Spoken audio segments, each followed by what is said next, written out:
Yo he estado de profesor en la escuela, pues me parece que la friolera de 41 años, o sea que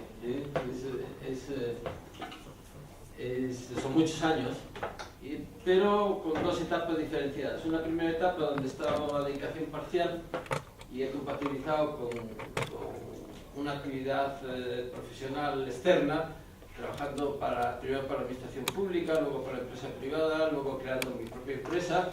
O sea que realmente con una experiencia muy variada, y luego pues la verdad es que tuvimos la fortuna de que alguien nos vino y nos compró la empresa, y entonces dijimos, bueno, pues ya, como ya tenía yo mi carrera docente más o menos enfocada, pues me fui a la escuela ya de dedicación completa, y ahí estuve pues casi 20 años de dedicación completa, y el año pasado por edad pues ya me he jubilado. Y bueno, pues hay una cosa que ahora me han nombrado emérito, y digo, bueno, ¿y qué puedo hacer con esto del emérito? Entonces digo, vamos a hacer algo que sea nuevo, que sea atractivo y que sea rentable para la gente, a ver si los animamos a participar y a venir. Y uno de los temas que a mí me parece que es absolutamente fundamental, porque hay un enorme desconocimiento, pero muy grande, y además ese desconocimiento está agravado por la necesidad que va a haber para mucha gente, sobre todo y en particular para los alumnos jóvenes que están en la escuela y que están a punto de terminar, y que se van a encontrar un mundo muy complicado desde el punto de vista financiero y de supervivencia en un entorno que desde ese punto de vista plantea muchísimos interrogantes y de alguna forma dificultades, se pueden anticipar ya dificultades serias. Es el tratar de ayudar a la gente a tomar decisiones sobre la inversión. Lo que vamos a ver aquí es una forma de enfocar el tema de las finanzas personales y de enfocar la inversión. No quiere decir que sea la única forma de hacerlo, es una de las formas de hacerlo. Y es la forma de hacerlo que a mí me parece más adecuada para una persona que tiene poco tiempo, que no puede dedicarle mucho tiempo a esto, que tiene algunos conocimientos financieros, pero no muchos conocimientos financieros, ni tiene la voluntad, ni tiene la posibilidad de adquirir conocimientos financieros más profundos, y que sin embargo pues necesita o quiere de alguna forma realizar una inversión y obtener un retorno razonable por ello. Por lo tanto, es una forma de enfocar las cosas. Yo no excluyo que haya otras, pero de alguna manera es, después de dar muchas vueltas y trastear mucho, pues es más o menos por donde yo me estoy orientando.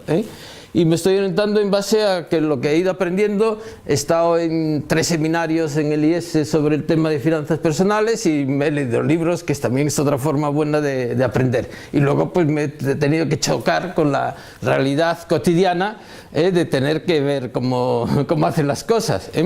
Porque quiero deciros que una cosa es predicar y otra es dar trigo, y que realmente lo que vamos a explicar es sencillo de entender, pero es muy difícil de aplicar.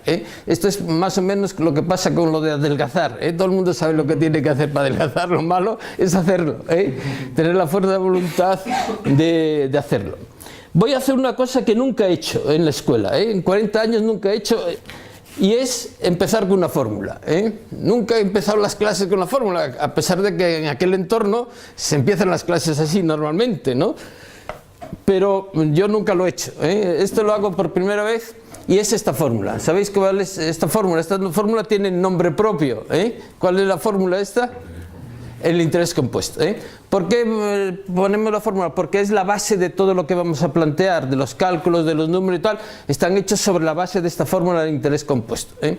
Dicen que Einstein dijo que esta era la fórmula más poderosa del universo, pero vamos a ver que efectivamente tiene una enorme influencia, es muy decisiva en el intento que la gente tiene de sacar un rendimiento a su capital y conseguir que ese capital se incremente y de forma sustancial. Es la esencia, digamos, de alguna forma, de la explicación de por qué el capital puede crecer hasta niveles realmente importantes. Y bueno, ¿por qué hay que saber de finanzas personales? Y esto está un poco dedicado quizás a la gente más joven, pero a todo el mundo en principio. Básicamente que yo creo que por una razón, porque todos vosotros que estáis aquí vais a tener un problema financiero que resolver, y además de cómo le deis solución a ese problema financiero va a depender, vais a depender mucho durante un tiempo relativamente prolongado de vuestra vida, O sea que realmente es un problema importante que hay que resolver bien, porque las consecuencias de resolverlo bien o resolverlo mal van a gravitar de forma bastante importante durante un periodo relativamente largo de la vida de la gente.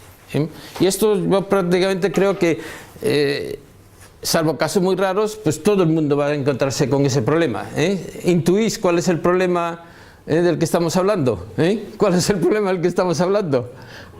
La jubilación, exactamente, la jubilación. Entonces, para poder afrontar ese problema hay que conseguir recursos, y no es suficiente con ahorrar. Ahorrar no es suficiente para conseguir los recursos que vais a necesitar, y yo creo que ahí lo vamos a poder poner de manifiesto de que efectivamente es así. Es condición necesaria pero no suficiente. Es necesario ahorrar, pero también es necesario invertir, y hacerlo de una forma sensata, de una forma razonable, de una forma inteligente, para conseguir que ese ahorro crezca. Si no crece el ahorro, no vais a tener recursos suficientes para enfrentar con ciertas garantías el problema de la jubilación. El problema de la jubilación, esta imagen es suficiente para darnos cuenta de lo que eso va a suponer.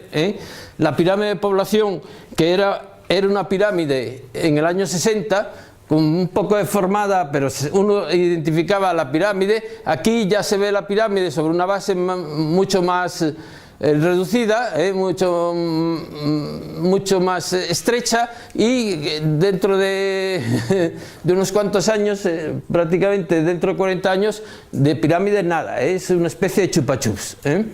¿De acuerdo? Las consecuencias de esto está claro.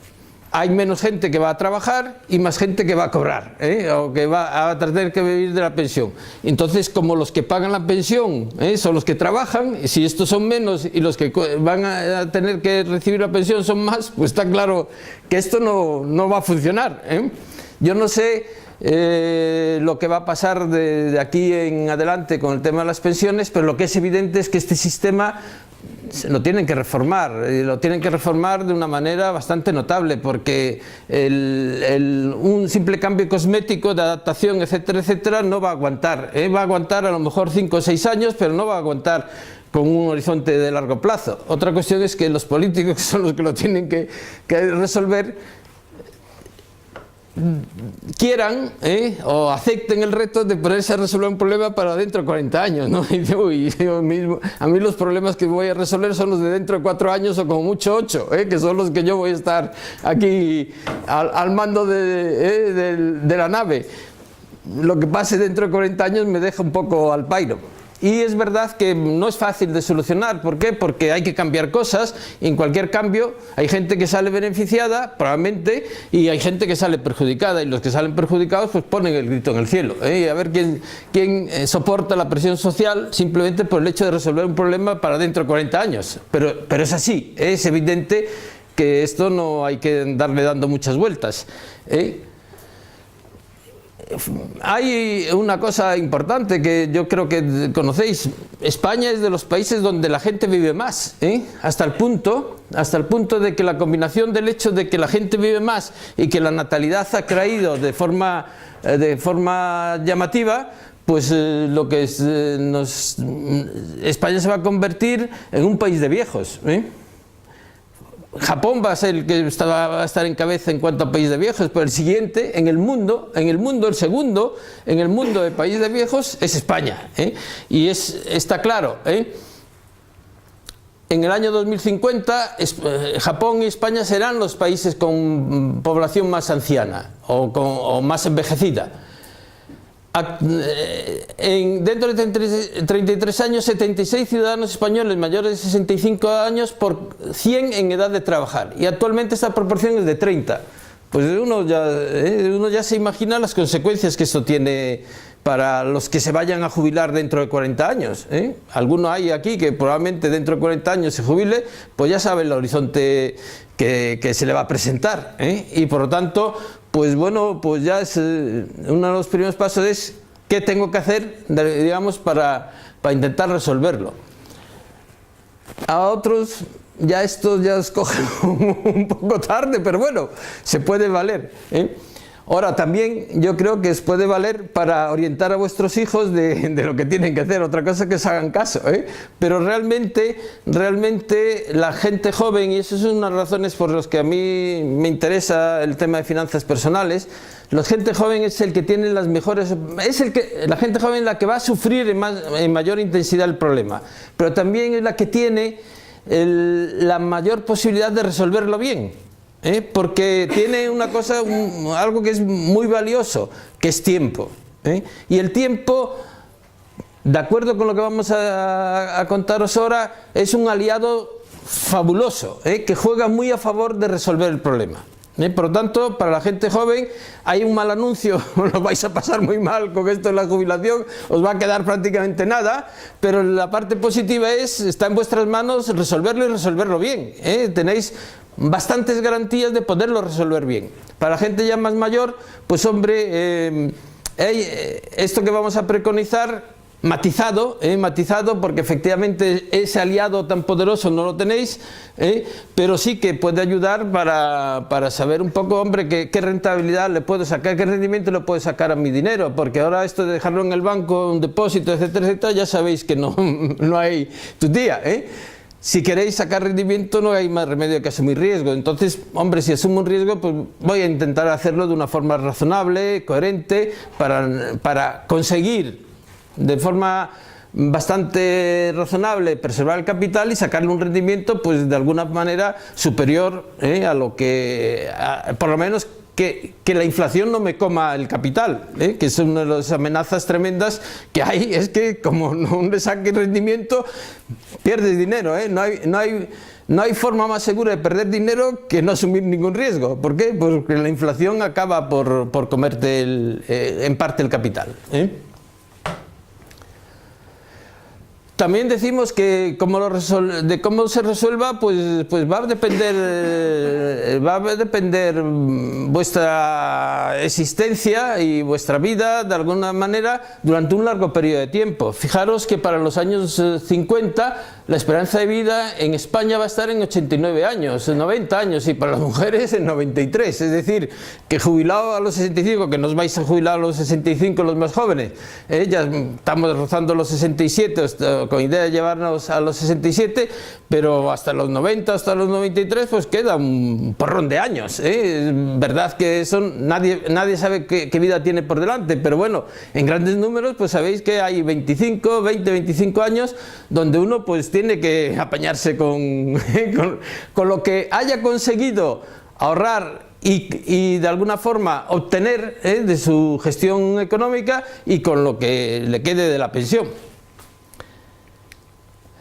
Por eso no es extraño que haya una preocupación importante. Esto es de enero de este año. El 73% de los españoles considera que la pensión está en riesgo. O sea, no hay que ser muy inteligente para llegar a esa conclusión, y realmente hay una cierta inquietud en la gente de qué va a pasar con la pensión.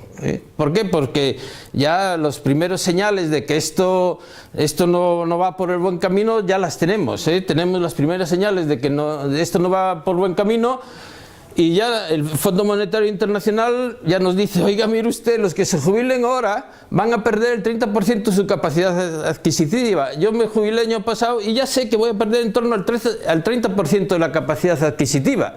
Mi pensión subirá un poquito en términos nominales, pero en términos reales se va a quedar en mucho menos. ¿Por qué? Básicamente porque estamos seguros, por mucho que nos prometan lo contrario, de que más del 0,25 va a ser prácticamente imposible que las pensiones suban, y Sin embargo, el coste de vida, pues lo normal es que sube en torno al 2%. Hasta en épocas anteriores la subida ha sido un poco mayor del 2%, el 2,3 aproximadamente, pero aunque de alguna forma se mitigue un poco el avance de la inflación posiblemente, pero va a estar en torno al 2%, que es la referencia que los bancos, el Banco Central Europeo y la Reserva Federal, pues tienen previsto para los países. Por lo tanto, si mi pensión sube un 0,25 y el coste de vida sube un 2, pues voy perdiendo un 1,75.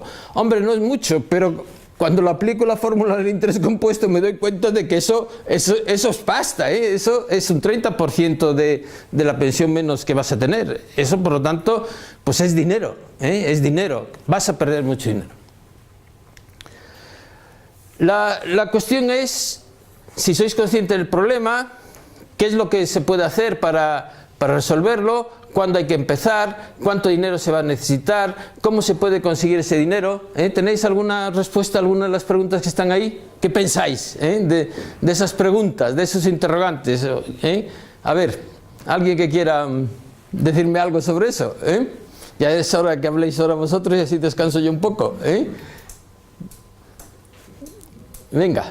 Pues cuando empezar, pues cuanto antes puedas. Cuanto antes, esa es la respuesta más, la única posible. ¿Cuándo hay que empezar? Cuanto antes. Esto es la respuesta y lo veréis clarísimamente, que empezar cuanto antes. Por eso yo decía que a los alumnos de la escuela es muy importante explicárselo, aunque al principio ellos probablemente digan, este tío se le ha ido la olla, no hemos empezado a trabajar y nos dicen que ya tenemos que empezar para cuando dejemos de trabajar para la jubilación. Pero es que es así, es así, cuanto antes mejor. ¿Por qué? Porque el tiempo es muy determinante en estas cosas.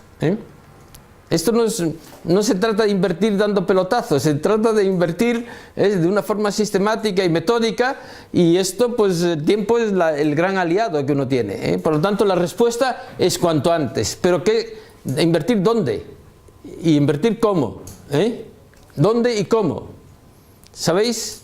¿Tenéis idea? Eso depende del perfil de cada uno, del perfil inversor de cada uno también. Por ejemplo, no es lo mismo una persona que es muy conservadora respecto al dinero y que no quiere arriesgar ni un solo euro, pero que puede invertir y su dinero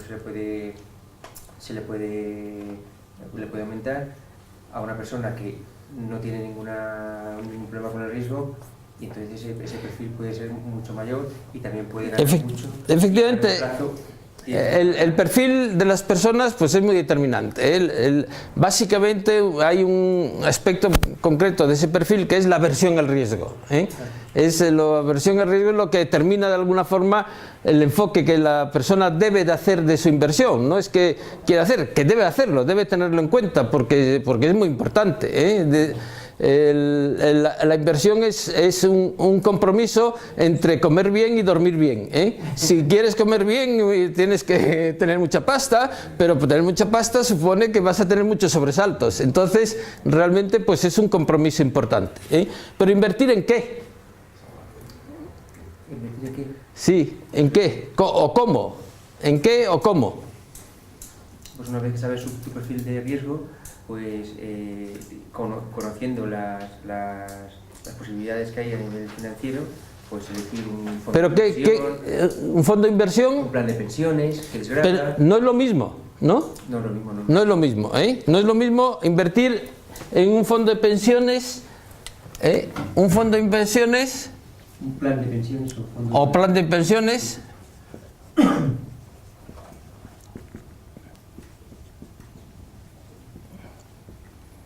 o un fondo de inversión. Un fondo de inversión. Que según el perfil, pues esos planes de pensiones o fondos de inversión pueden ser de renta fija, de variable. Exactamente, o sea que realmente hay varias opciones, no hay una única opción. Por ejemplo, yo, en mi caso, mi mujer ha elegido una opción y yo he elegido otra.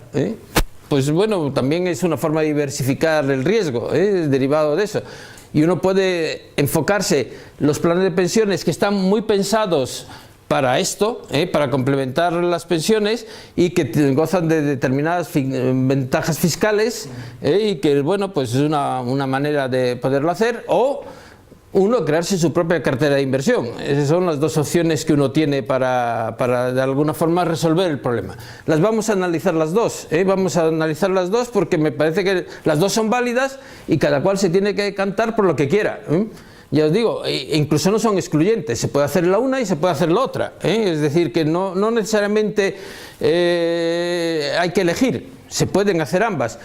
Sí que es cierto que, bueno, unas tienen unas ventajas y otros tienen y unos inconvenientes, no hay un producto óptimo para todo, cuando tiene ventajas por un lado, pero puede tener inconvenientes con otro. Entonces sí que vamos a analizar. Aquí lo que vamos a hacer es analizar esas dos opciones, porque son dos opciones perfectamente válidas y por lo tanto me parece bien.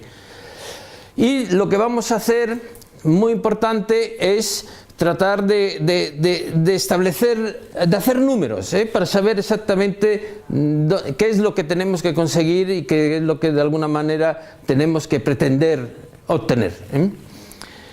Lo que vamos a hablar aquí ¿vale para eso o vale para otra cosa?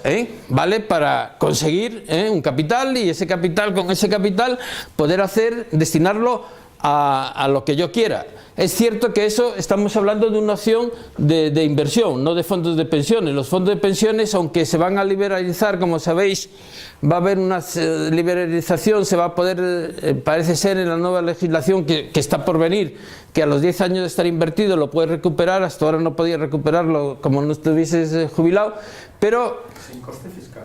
Sin coste fiscal. No. No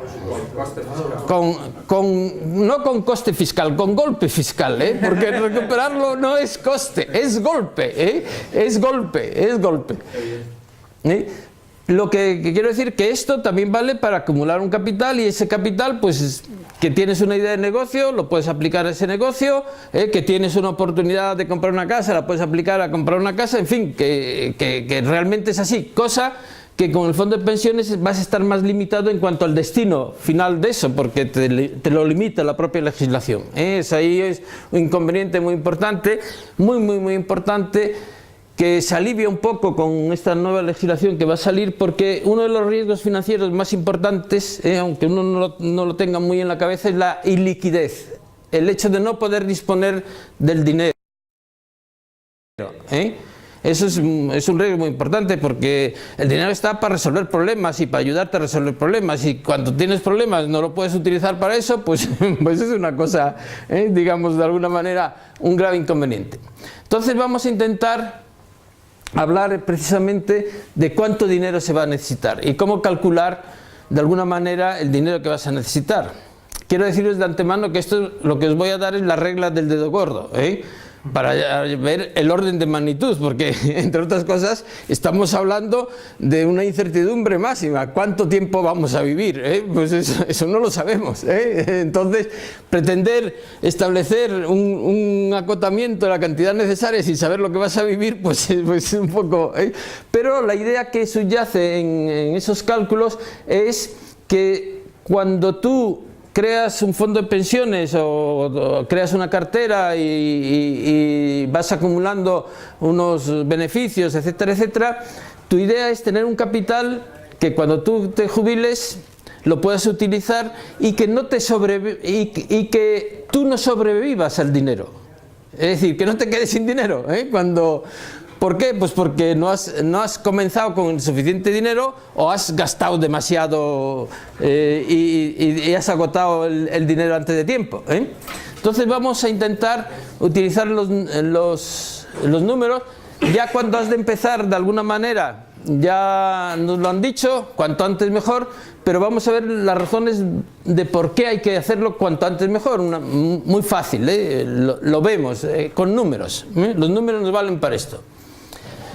Bueno, pues entonces a esta historia de calcular cuánto dinero vas a necesitar, yo lo que he hecho es aplicármelo a mi caso. Yo era profesor titular, mi sueldo era 51.000 euros, cuando me jubilé eran 51.000 euros, la tasa de reposición, que es el cociente entre la pensión que recibes y el sueldo el dinero que ganabas en el momento de jubilarte está en torno, en mi caso, y está en torno al 70%, sería 35.700 la pensión. Por tanto, para poder tener 51.000 euros necesito 15.300 euros. Yo tengo que sacar cada año del dinero que tenga al menos 15.300 euros para poder mantener mi nivel de vida. Entonces, hay un número mágico, pero que digamos, está muy asumido, que es la tasa de rescate anual. ¿Cuánto dinero puedo sacar del capital? Entonces, el dinero que yo puedo, la norma que hay para que tú no sobrevivas al capital es, sacas el 4%, el primer año sacas el 4% del capital, 4%, y en los años siguientes lo incrementas por la inflación. ¿Me entendéis? Es decir, esa es la regla de oro. ¿Para qué? Para que si vives 25 años tengas una seguridad razonable de que no te vas a quedar sin ese suplemento de dinero. ¿Entendéis? Este es un número mágico, pero todo el mundo lo utiliza. Hay una serie de estudios que lo han avalado y se sigue utilizando como referencia. Por lo tanto, si 13.500 es el 4%, está claro, lo que necesito son 382.500. Divido 15.300 por 0,04 y saco el capital que necesito. ¿De acuerdo? Eso es en mi caso, para mi caso. Ahora, el caso de un profesor que tenga ahora 40 años y que se vaya a jubilar dentro de 25, ya no es lo mismo. Si se va, ahora estaría ganando 51.000 euros, pero con la inflación, suponiendo que es del 2% y en 25 años, tendría que ganar 83.671 para tener el mismo nivel de vida para sostener el mismo nivel de vida que tiene actualmente. Fijaros que no es nada más que un 2% de inflación, pero en 25 años, fijaros la cantidad de dinero que supone. Esto nos puede dar una idea de que los números, aunque sean pequeños, cuando se acumulan, dan lugar a números muy gordos. Suponiendo que la tasa de reposición sea el 70%, que no lo va a ser, que ya digo que no lo va a ser, este es un cálculo a la baja, porque realmente no lo va a ser. Luego vamos a hacer el cálculo con la tasa de reposición que se estima para dentro de 25 años. La pensión sería 64.000, la diferencia 24.000, y aplicando la misma historia, el 4%, pues resulta que tendría que tener 692.000 euros para poder alguien jubilarse, profesor titular, jubilarse dentro de 25 años, o tiene casi 700.000 euros o lo va a pasar mal. Fijaros que los números ya son unas cantidades que, hombre, que son gordas, ¿no? Que son gordas. Son números que llaman la atención, y el problema es, oye, ¿cómo puedo sacar esa cantidad de pasta tan enorme? ¿Está en mis manos y en mi alcance el poder sacar esa cantidad de pasta? Entonces, ¿qué rendimiento tendría que tener yo para intentar conseguir ese dinero? Para intentar conseguir los 692.000 euros. Ya os puedo decir de antemano que nunca podría llegar a tenerse 692.000 euros. Por lo tanto, ya no podríais mantener nuestro nivel de vida dentro de 25 años, porque no hay manera, aún con rendimientos muy altos, de conseguir ese dinero. O no hay manera, no. Podría ser, si tuvieseis muy buena suerte y los mercados fuesen muy favorables, a lo mejor lo conseguíais. Pero las probabilidades de conseguirlo son bajas. Se podría llegar en situaciones muy óptimas, pero las probabilidades son bajas. Esta tabla es muy importante. Fijaros en varias cosas. Primero, suponemos que ahorramos el 10% del sueldo inicial, es decir, que metemos 5.000 euros, 5.100 euros cada año en el ahorro, ¿de acuerdo? Y eso es lo que invertimos, Por lo tanto, estamos invirtiendo una cantidad en torno a los 127.500 euros aproximadamente, 127.500 euros. Al 4%, pues eso se transforma en 212.000, tienes unos 90.000 euros de ganancia. Al 6%, 279. Al 8%, 9%, que son cantidades, 8%, 7-8%, que es lo que en términos netos se podría obtener, pues hombre, es una cantidad que está como 3 veces el capital inicial que has puesto. Es decir, que de alguna manera estamos hablando que con rendimientos razonables yo puedo multiplicar por 3 el capital. Que no es ninguna tontería. No es ninguna tontería. ¿Cómo? Pues ahora lo veremos cómo lo podemos hacer. ¿Qué garantías tengo? Ninguna. Pero tengo unas posibilidades razonables de conseguirlo. ¿Lo entendéis? No lo puedo garantizar, pero tengo probabilidades de conseguirlo. Y en algunos casos bastante notables. En este otro caso, inviertes el 12%, o sea, 6.000 y pico de euros, y cada año inviertes esa cantidad. Al principio pues es un esfuerzo tremendo, porque ganas menos dinero y eso pues es un esfuerzo. Entonces, si inviertes ese 12%, veis que, hombre, que claro, pues consigues más dinero. Aquí en un 8% tú has invertido 150.000, consigues 447, pues prácticamente lo multiplicas por 3. ¿De acuerdo? Entonces, lo que vemos es que efectivamente la fórmula del interés compuesto es una fórmula muy poderosa, porque con rendimientos no espectaculares, no muy grandes, no muy altos, te permiten triplicar el capital, que no es ninguna tontería. Que no es ninguna tontería. Otra cosa importante, fijaros ahí. Fijaros en la diferencia que hay entre un 6 y un 4%, hay cerca de aquí hay cerca de casi 70.000 euros de diferencia, y aquí hay cerca de 80 y tantos mil. Si la diferencia la establecemos entre 8 y 6, 279 frente a 372. Quiere decir que diferencias pequeñas en los rendimientos tienen luego, en la acumulación, suponen diferencias muy grandes en el capital conseguido. ¿Esto por qué es importante señalarlo? Por ahí hay una cosa muy clara. Aquí estamos hablando de rendimientos netos. Pero para tener rendimientos netos hay una cosa que yo tengo que hacer, que es pagar comisiones. Yo todo esto lo puedo hacer, pero al final me tiene un coste. Y el coste de las comisiones es una cuestión absolutamente clave. Aunque las diferencias aparentemente son pequeñas, porque son trocitos pequeños, el 1%, el 2%, ese 2% acumulado durante 25 o 30 años es una enorme cantidad de dinero. Entonces, en la inversión hay que prestar una extraordinaria atención al tema de las comisiones. Extraordinaria atención al tema de las comisiones. Y esto es lo que diferencia el plan de pensiones de un fondo. En un plan de pensiones hasta ahora las comisiones, aunque se han rectificado, se van a rectificar un poquito a la baja, porque era escandaloso lo que se estaba cobrando. Era por la gestión 1,5%, por el depósito 0,25%, y esto hace un 1,75%. Pero esto no es nada más que la superficie de lo que estás pagando de comisión. ¿Por qué? Porque muchos de los planes de pensiones tienen dentro fondos de pensiones de la propia gestora que gestiona el plan.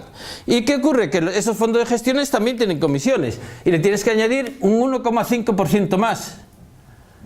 ¿Qué quiere decir? Que un plan de pensiones te sale en un 3,25% de eso. Como te rinda un 4, o sea, se te va a comer una parte muy importante del dinero que el mercado te da. El mercado da un dinero y el gestor se queda con una parte muy importante, cerca de un tercio de lo que da el mercado se lo va a quedar. ¿De acuerdo? Entonces, esto es una cosa que hay que mirar con lupa. Es un aspecto fundamental de la inversión, es reducir el coste. En un fondo de inversión, pues si vais a un fondo de inversión de una gestora española, os va a costar un 2%, más o menos.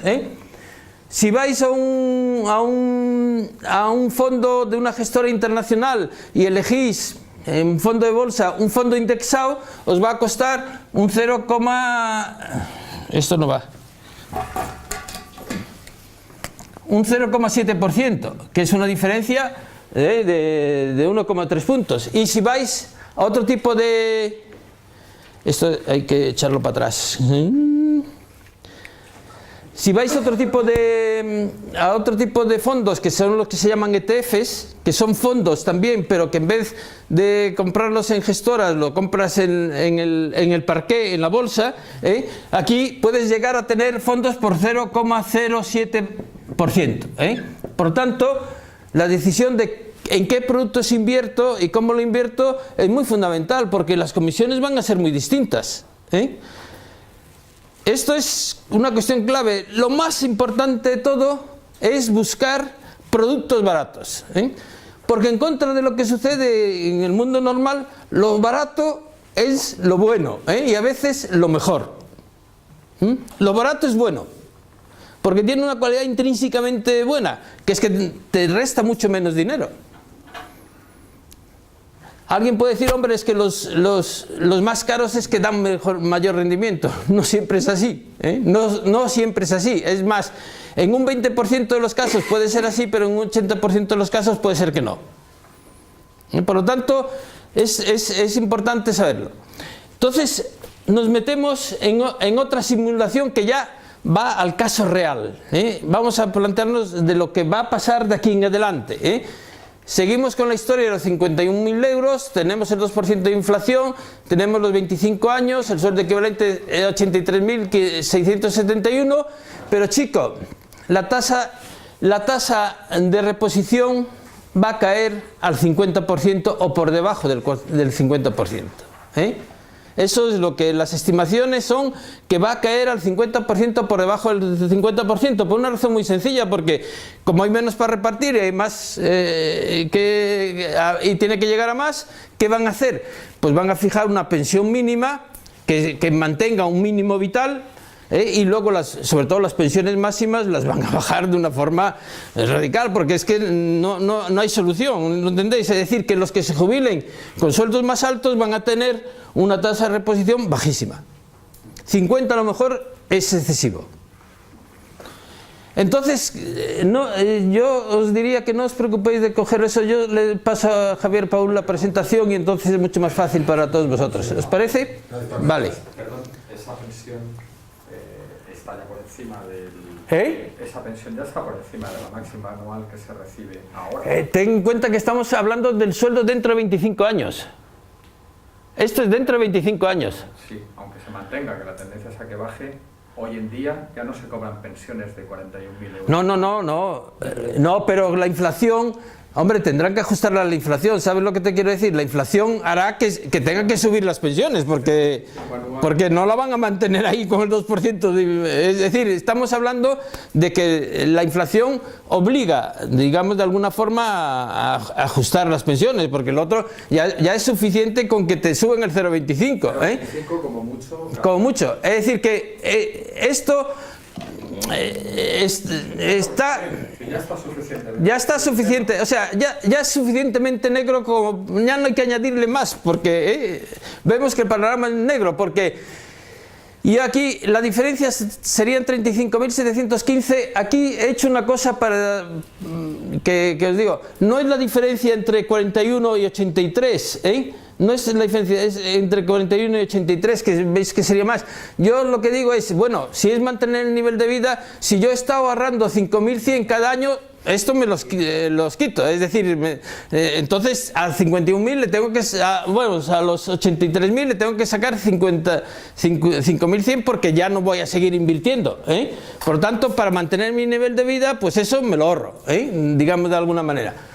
Entonces, estos 35.000 dan lugar a un capital de 892.000, Si en vez de invertir el 10%, invierto el 12%, es decir, en vez de 5.000 al año, invierto 6.000 al año y tengo un rendimiento optimísimo del 10%, que tengo que tener muchísima suerte para que los mercados vayan a mi favor, porque si no tengo posibilidad ninguna de lograrlo, logro 601.000, es decir, que no voy a poder llegar, O sea, la mala noticia es que no vais a poder llegar.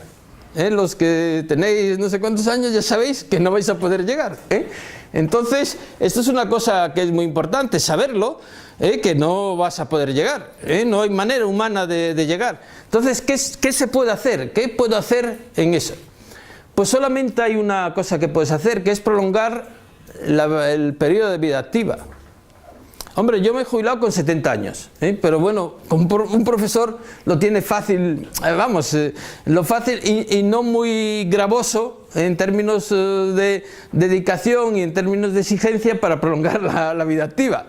Pero tenéis que estar pensando en a ver qué puesto de trabajo tenéis cuando se vaya acercando la jubilación para tener la posibilidad de, sin mucho trauma, poder prolongar la vida activa. No sé si a tiempo completo o a tiempo parcial o no sé qué, pero eso está ahí. Hombre, el gobierno estará contento y feliz porque prolonguéis la vida activa, porque chupáis de la teta menos años. Y entonces es probable que para estimular que la gente prolongue la vida activa, lo que le va a hacer es que la tasa de reposición se la va a favorecer. De hecho, lo está favoreciendo ya. Yo, por el hecho de jubilarme más tarde, pues he tenido un incremento de la pensión sobre todas esas cosas.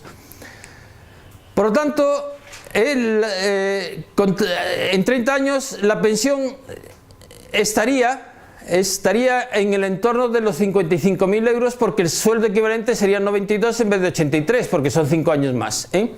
La diferencia sería de 31.852, más baja que esta por el hecho de tener una tasa de reposición más alta. Como yo he estado 5 años de activo, no sé cuántos voy a durar, pero lo que está claro es que voy a tener 5 años menos de pasivo. ¿Estamos de acuerdo? No sé cuántos voy a durar, pero 5 años menos es verdad que sea así. Aunque dicen que esto de mantener la actividad es bueno para la salud y que se dura más. O sea que no sé si entonces se va a poder tener esa ventaja o no. Pero entonces es posible que yo me pudiera plantear, en vez de tener una tasa de rescate del 4%, tenerla del 5%. ¿Por qué? Porque como voy a tener 5 años menos de ir extrayendo, pues me puedo permitir ese lujo. ¿Qué quiere decir esto? Que tendría que tener 637.036. Fijaros que esto sí que es importante, la diferencia respecto de eso. ¿Cómo puedo conseguir 637.000? Ahorrando el 10% en vez del 12% y consiguiendo un rendimiento de tan solo el 7% y no del 10%. Y conseguiría 644.000. Entonces, ¿esto qué quiere decir? Pues que, chico, hay que empezar a pensar en eso. Ya sé que a mucha gente esto le puede producir sarpullido, pero es algo en que una opción que uno tiene que empezar a contemplar. Y de hecho en Estados Unidos esto está al orden del día. Con dedicación completa, con dedicación parcial, la gente pues continúa trabajando mientras está jubilado. Y habrá facilidades por parte del gobierno para que eso se pueda hacer. Incluso a lo mejor cobrando una parte de pensión, no sé qué, porque es que si no van a dejar al aire a tantísima gente que de repente se encuentra que se jubila y que tiene que vivir con la mitad del dinero que tenía, o menos de la mitad. Entonces estas cosas pues se tienen que resolver de alguna manera. Conseguir un 7% es mucho más factible, mucho más probable que conseguir un 10%. Por lo tanto, pues bueno, haciendo eso podría haber ciertas esperanzas de conseguir un equilibrio razonable dentro de ese horizonte. ¿Lo veis la historia? O sea, pero claro, todo esto supone ya una planificación con todas las incertidumbres que tiene, pero lo que te permite es acotar las cosas, poner ya unas cifras encima de la mesa que constituyen realmente lo que es un objetivo de inversión. El dinero que quiero conseguir, cómo lo voy a conseguir y en qué tiempo. Ya tengo un objetivo de inversión, ya tengo un horizonte de inversión y ya tengo un rendimiento que tengo que conseguir. Por lo tanto, pues bueno, ya he avanzado mucho porque ya de alguna forma tengo los parámetros básicos que me permiten a mí decidir lo que puedo hacer. Yo quiero que recordéis las cifras anteriores y las cifras que salen aquí de rendimiento que nos salen aquí. ¿Por qué? Porque lo vamos a comparar ahora con la realidad de lo que sucede, con los planes de pensiones y vemos a ver si es factible o no es factible conseguirlo de esa manera. Tengo una pregunta. Sí. Si con un plan de pensiones, ha dicho antes que más o menos las comisiones rondan cerca del 3%, y con un fondo de inversión son bastante menores, sobre todo si es un internacional 0,7 o un ETF que es incluso bajísimo, ¿no se puede uno plantear tener un fondo de inversión como si fuera un plan de pensiones? Bueno, yo te digo que mi mujer y yo hemos ido por soluciones distintas. Sí. Ella trabajaba en Iberia y ya tenía un plan de pensiones obligado, obligado, que era el fondo solidario, que sí o sí tenía que contribuía igual la empresa que ella, y entonces no había opción a decir que no. Sí o sí, había que, si estabas allí, sí o sí tenías que, lo cual me parece además una cosa muy positiva, muy positiva, y tendrán que hacerlo así, las empresas tendrán que arrimar el hombro y sí o sí tal, porque entonces también por el tema de Hacienda pues se decidió hacerse su plan de pensiones adicional, y entonces, pues bueno, empezamos con el BBVA, aquello era un desastre de rendimiento y tal. Entonces, como recibimos la información del Fondo Solidario que tenía, la gestora del Fondo Solidario era una mutualidad que se llama Virgen de Loreto, que es específica para la gente de aviación, pues veíamos las diferencias de rentabilidad que había y dice, oye, pues se llevó todo a la gestora de Virgen de Loreto y bueno, consiguió un rendimiento aceptable, luego lo veremos, luego lo veremos. Yo no me he hecho un plan de pensiones, yo he ido por la vía de la cartera. Tiene sus ventajas y sus inconvenientes. El plan de pensiones, como sabéis, hasta una determinada cantidad, que no sé si son 8.000 euros o 9.000 euros, pues te desgrava en el IRPF. Y en cambio, si tú creas una cartera, eso no es así. Pero el plan de pensiones, el día que lo rescates... Exactamente, pero todos tienen su pero, El pero es que en el plan de pensiones, cuando lo rescates, eso, pagas por el principal y por los intereses. Y además eso te va al IRPF y al marginal que te corresponda del IRPF, con lo cual... Sales perdiendo, digamos, entre comillas. En el rescate sales perdiendo, porque si lo tienes en un fondo, pagas por las plusvalías nada más, y pagas por incrementos del capital, y eso es un 21%, que es mucho más bajo de lo que te va a corresponder por IRPF. Depende de los ingresos cuando lo rescates por IRPF. Claro, claro. Compensa, ¿no? Si cuando lo metes en el plan de pensiones, tu IRPF, lo normal es que esté muy alto, porque estás en periodo... Sí, y en el otro lado cuando sales... Cuando lo vas a recuperar, realmente tus ingresos han bajado, tus ingresos por IRPF estarán más abajo, y al recuperarlo vas a pagar menos impuestos. En teoría vas a pagar... los impuestos y salvo que cambie la definición, al menos... O sea, tiene algunas ventajas fiscales, pero no tan grandes como aparenta. ¿Por qué? Pues porque el rescate es muy oneroso. Rescatas con impuestos. Vamos, al menos ahora preguntabas si al cambio de la legislación iban a hacer algo.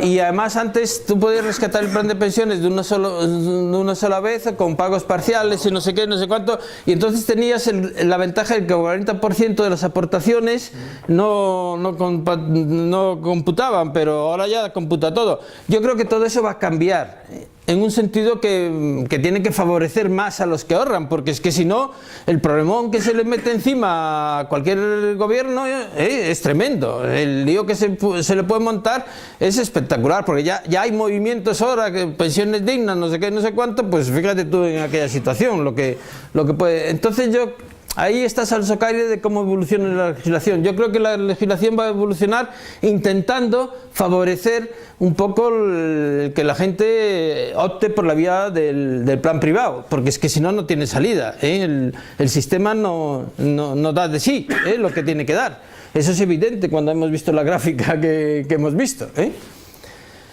Hay que empezar ya, como decíamos. ¿Tus nombres? Carlos. Carlos decía, ¿cuándo hay que empezar? Hay que empezar ya. Y fijaros, aquí dice, para los millennials son los de entre 1980 y 2000. Dice, nunca es demasiado temprano para ahorrar para la jubilación. O sea que, fijaros. Y aquí nos cuenta la historia de Ginger Hamilton, que tiene 28 años, que está con su marido y que ganan 2 sueldos y han decidido que viven con uno y ahorran el otro para la jubilación. O sea que fijaros esta historia como es. ¿Por qué hay que empezar ya? Vamos a hacer los números, la aplicación de los números de la formulita anterior nos va a dar la clave de por qué hay que empezar ya. Y para eso vamos a recurrir a tener 2 inversores hipotéticos. Perdón. Sí. Yo quisiera puntualizar alguna cosa. Sí. Primero, no existen solamente los dos vehículos estos. No, hay otros vehículos adicionales. Hay muchísimos. Segundo, una puntualización. Saber el perfil de una persona, si es conservador o no, al final no es ni más ni menos, es hasta qué grado tú puedes dormir por las noches, de alguna manera. Eso es muy importante, pero es más importante, o sea, esto que nos está diciendo usted, lo primero que tiene que saber todo el mundo para que se dé cuenta de lo importante que es. Pero para que se dé cuenta de que tiene que empezar ya a dos cosas. Una, a empezar a ahorrar, y otra, a empezar a coger una cultura impresionante. Porque hay que saber financiero, fiscal y muchas más cosas. Otra puntualización, las comisiones. Hay muy diversas comisiones. Las hay desde más altas a el 0,07, me tiene que decir usted cuál es. Vanguard. No es del todo así, porque los conozco, no son los fondos Vanguard. Pero, no, fondos, sí, también tienen los ETFs. Sí, ETFs. Bueno, ETF sí, en fondo. Es que los ETFs ahora hay una cosa. A partir del 1 de enero del 2018 existe una cosa que se llama MiFID II, que significa que van a obligar a todas las gestoras y bancos a comunicar a sus clientes todas las comisiones y dónde van a parar cada una de ellas. Con lo cual eso facilitará a las personas el saber de verdad cuánta comisión le están cobrando y dónde va. Otra puntualización que quiero decir. ¿Es importante lo de las comisiones? Claro, evidentemente, muchísimo. Pero es más importante saber dónde poner los huevos y dónde elegir el fondo que, a pesar de una comisión más o menos alta o media, tiene una buena rentabilidad histórica. Pero es que no solo eso, es que además hay que repartirlo en distintos activos. Sí o sí, eso hay que hacerlo. Pero es que además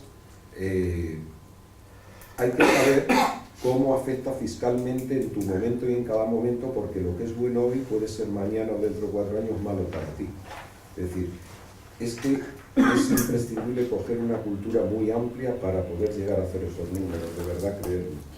Yo empecé en el año 88 jugando bolsa, soy ingeniero industrial, desgraciadamente he estado 25 años en una multinacional de directivo, tal y cual, y llevo ya como quizás 7 años sin trabajar.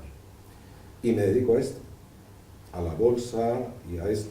Y de verdad, me voy a callar solamente por intentar aportar un poco, un poco de optimismo. Y es a lo que quiero ver. Esas rentabilidades se pueden obtener, ¿vale? Pero se necesita pegarte el impacto de decir, Dios mío, que yo necesito esto. Y segundo, ¿y qué tengo que hacer? Y empezar a formarse. Si uno no se lleva ese palo de ver lo que le espera y no se forma, la lleva clara. Pero tienes que llevarte el palo, porque además ese palo es solamente un 80% del palo. Hay un 20% que no ha puesto usted ahí. Y es que esas personas que van a tener esas pensiones y ese ahorro multiplicativo, etcétera, etcétera, luego muchas van a vivir solas, porque sus hijos trabajan uno fuera, el otro en otro sitio, los que necesitarán pagar o una residencia que no hay, no va a haber plazas, ni va a haber ayudas, y una residencia vale 2.600 o 2.500 pesetas al mes, etc. Es decir, el impacto es todavía más duro. Entonces, me callo ya. Para ser un poco optimista, y os lo digo de verdad, esas rentabilidades se pueden hacer, pero hay que empezar pronto, hay que tener una cultura financiera y hay que irse adaptando al medio en cada momento. Porque se puede. Unos años se puede sacar un 15, otras veces un menos 5, otras veces un 7, pero de lo que se trata es el tiempo. Es la variable más preciada, y la formación. Tiempo y formación, y hombre, por supuesto sentido común y saber dónde se hacen las cosas, pero poder se puede. Solamente quiero... Yo estoy totalmente de acuerdo contigo, y además hay un aspecto importante de la formación. ¿Por qué hay que formarse? Porque para hacer las cosas bien tienes que estar convencido, y el convencimiento solo viene del conocimiento. Si tú no sabes, no te puedes convencer de que eso es lo que hay que hacer, y como no te convenzas como lo que hay que hacer y empiezas a tomar decisiones un poco erróneas y un poco digamos no coherentes, pues puedes dar como consecuencia de ello un impacto tremendo en tu capital, cometes errores muy importantes que merman muchísimo tu rentabilidad. Por lo tanto, la formación es importante tenerla, porque de la formación sacas el convencimiento de que las cosas se tienen que hacer así. Y hombre, es verdad que decimos que no necesitas un gran conocimiento, o sea, la idea es intentar hacer esa gestión sin un gran convencimiento, pero conocimiento, pero sí que hay que conocer las cosas, porque claro, ese es un terreno, hombre, el terreno de los mercados financieros es un terreno muy pantanoso, y convulsivo, y donde hay tormentas importantes y movimientos que te pueden causar mucha preocupación, porque tú ves que tienes un impacto muy importante. Entonces, la idea es que en 3 horas no podemos intentar resumir todas esas cosas, pero sí que es importante el formarse, y para eso pues están los seminarios y para eso están los libros, que hablaremos un poco de ello, porque efectivamente sin ese conocimiento tú no puedes tener convencimiento y vas a equivocarte, seguro. Porque además no es un campo, yo digo que es un campo donde la intuición vale poco. Muchas de las cosas que hay que hacer son contraintuitivas.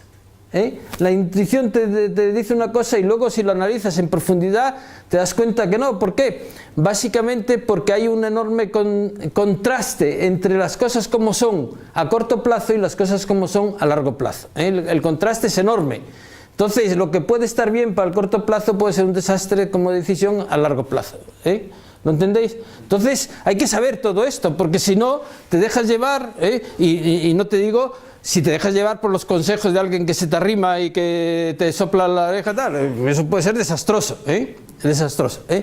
Por lo tanto, vamos a hablar aquí, hombre, con todas las limitaciones que tiene, tratar de hacerlo en ese espacio de tiempo tan reducido, de un enfoque general. Como te eso. Si luego ya quieres empezar con detalle, pues claro, ya no queda más remedio que profundizar. Y es una de las cosas que yo intento también desarrollar un poco, es cómo profundizar en esto, porque aquí estamos hablando de producto y tal, y cada producto pues tiene su aquel, y saber elegirlo pues también tiene su dificultad. Y sobre esto pues hay teorías muy diversas, y también tienes que ser consciente de qué escuela de pensamiento eliges, por lo menos para seguir una determinada trayectoria. Bueno, entonces suponemos que aquí tenemos 2 inversores, uno es Ángela y otro es Antonio. Ángela, las mujeres son mejores inversores que los hombres, está comprobado y está verificado. Son mucho más sólidas como inversoras las mujeres que los hombres, está demostrado, por lo menos las americanas, que es a los que han estudiado. Ángela,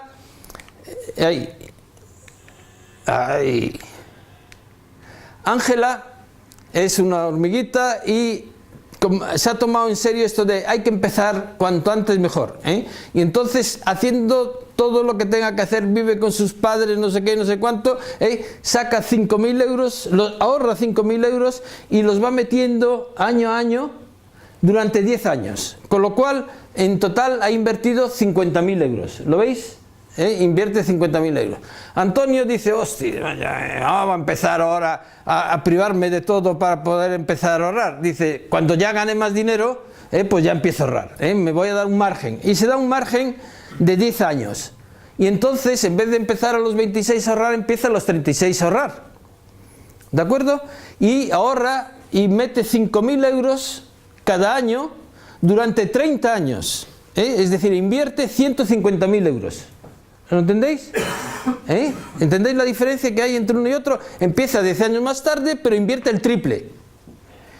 ¿Qué resultado tienen de su inversión los unos, el uno y el otro? Ángela, con un rendimiento del 8%, obtiene casi 800.000 euros. Fijaros, ha puesto 50.000, los 40 años más tarde se han convertido en 800.000. Perdón, ha puesto 50.000, se ha convertido en 800.000, casi, lo ha multiplicado por 16. por 16. Antonio, ¿qué le va a pasar? Pues que ha puesto 50.000, pero ha empezado 10 años más tarde, ha puesto 150.000, ha invertido 150.000 y obtiene algo más de 600.000. Es decir, que Ángela, por haber empezado antes y a pesar de invertir la tercera parte de lo que ha invertido Antonio, obtiene un rendimiento sensiblemente mayor.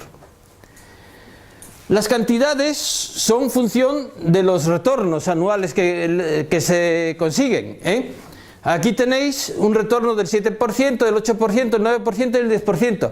Fijaros que estamos moviendo cifras 6, 7, 8, 9, 10%, lo cual quiere decir de antemano que hay que invertir en productos que tengan la posibilidad de dar ese rendimiento. ¿Y cuáles son los productos que pueden dar ese rendimiento? Los productos de riesgo. Las acciones, ¿eh? Uno de los principios de lo que se llama la teoría moderna de gestión de cartera dice que rentabilidad y riesgo van unidos. Si quieres alta rentabilidad tienes que asumir altos riesgos, ¿eh? En principio. Lo que pasa es que los altos riesgos no nos tienen que asustar, ¿eh?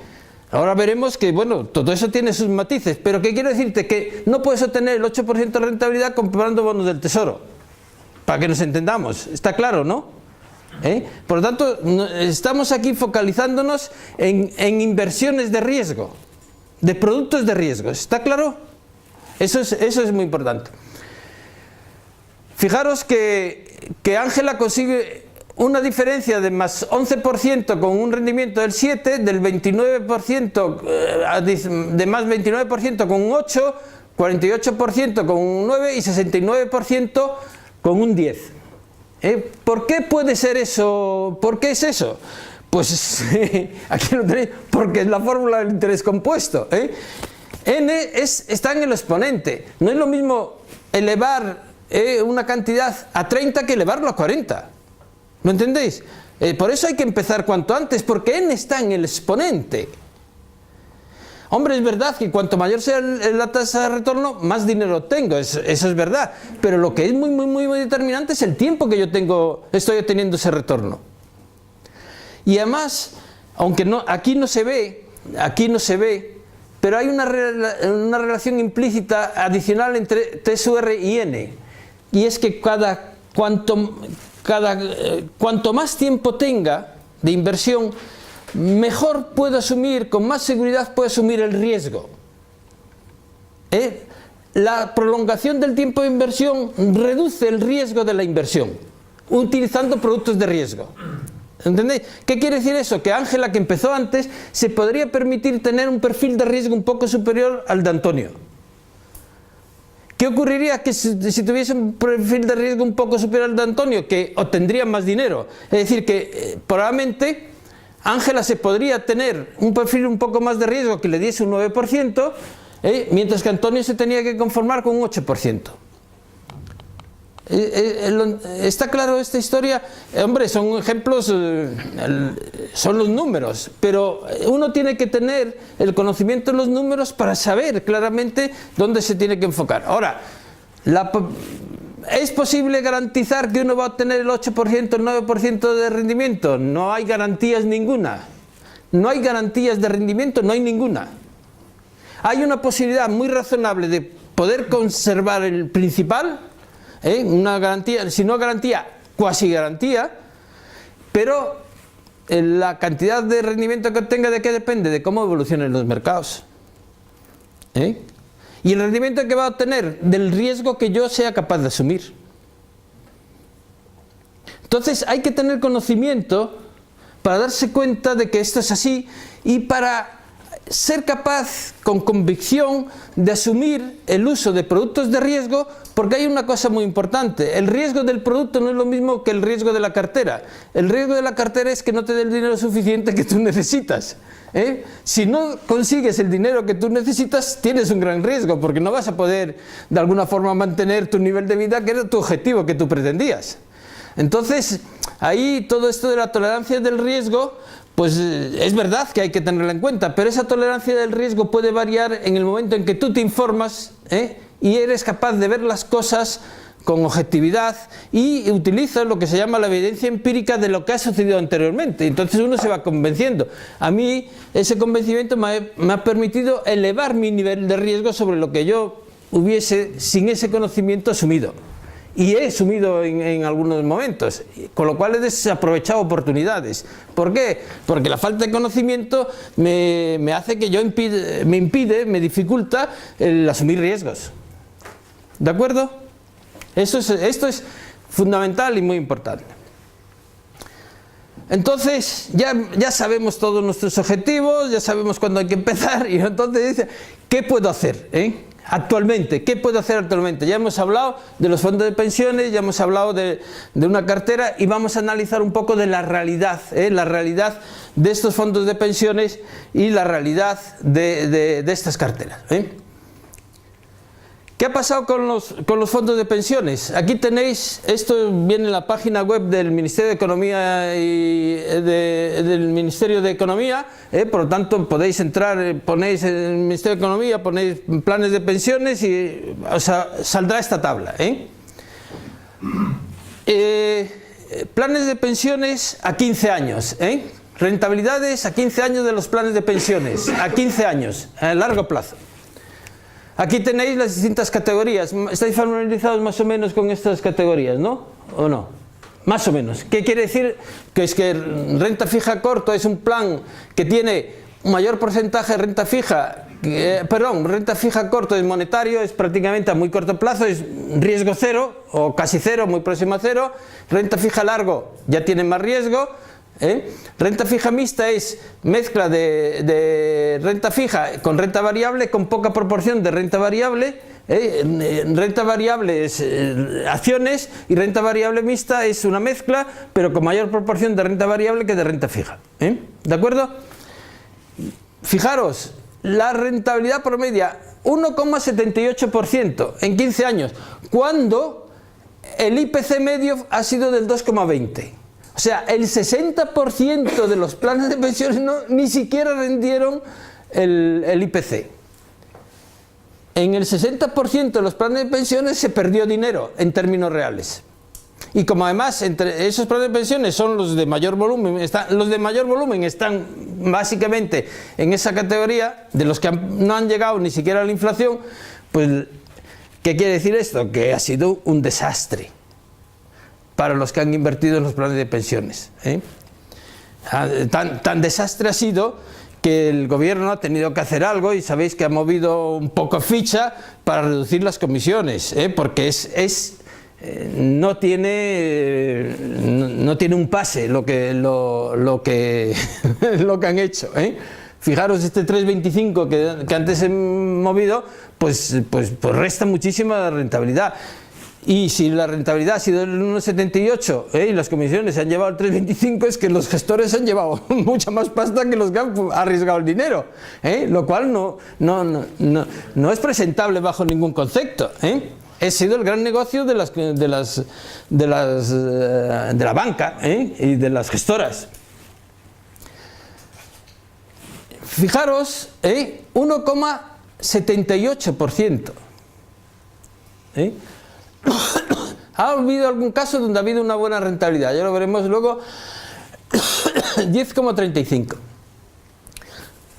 Alternativa: hacer una cartera. Mi mujer, os digo, utilizó el plan de pensiones. Yo no utilicé el plan de pensiones, yo utilicé una cartera. ¿Cuál es el objetivo?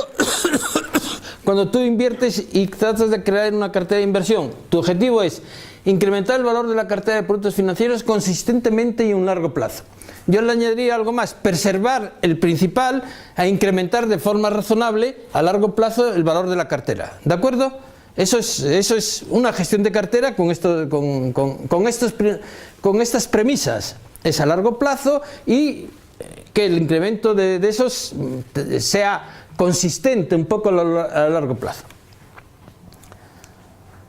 Esto es como ha evolucionado desde junio del 2003 hasta diciembre del año pasado, en mi cartera.